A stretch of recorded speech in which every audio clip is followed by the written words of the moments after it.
Swimming pool থেকে খেলা দেখা, পুরো ম্যাচে হই হুল্লোড়, বাহারি সাজে স্টেডিয়ামে আসা আর ম্যাচ শেষে জয়ের আনন্দ নিয়ে বাড়ি ফেরা, এটাই তো ছিল ক্যারিবিয়ান ক্রিকেট সমর্থকদের নিয়মিত রুটিন। তবে হঠাৎ কেন এই অধপতন? সবশেষ অস্ট্রেলিয়ার বিপক্ষে সিরিজে একটাবারের জন্যও যে ওরা পায়নি আনন্দ আর উচ্ছ্বাসের মুহূর্ত।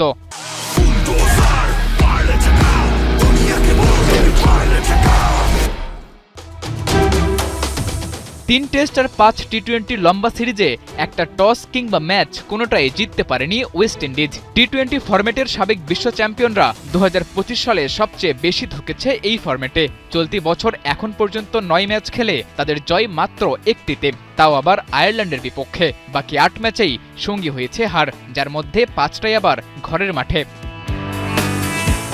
ক্রিকেটের ছোট্ট সংস্করণে ক্যারিবিয়ানদের পারফরম্যান্স কতটা নাজুক তা বোঝার জন্য এই পরিসংখ্যানটাই যথেষ্ট। টি-20 র্যাঙ্কিংয়ে 6 নম্বরে থাকা ওয়েস্ট ইন্ডিজ চলতি বছর 9 ম্যাচ খেলে মাত্র 1 জয় পেলেও নিচের সারির দলগুলো পেয়েছে একাধিক জয়। 7 নম্বর শ্রীলঙ্কা 4 ম্যাচে পেয়েছে 2 জয়, 8 নম্বর পাকিস্তানের আছে 11 ম্যাচে 5 জয়, আর 10 নম্বর বাংলাদেশও চলতি বছরে জিতেছে 5 ম্যাচে।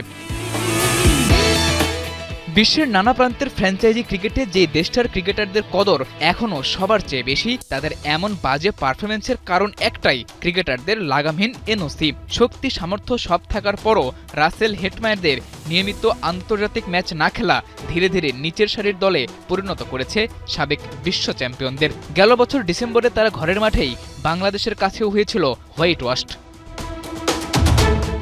দেশটার আনন্দপ্রিয় সমর্থকদের এই দৃশ্যই বলে দেয় ক্যারিবিয়ানদের পারফরম্যান্সে তারা কতটা হতাশ।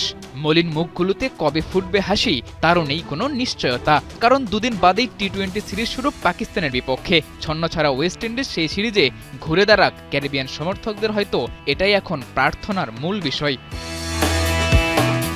সাদাতুর রাফি, ৭১।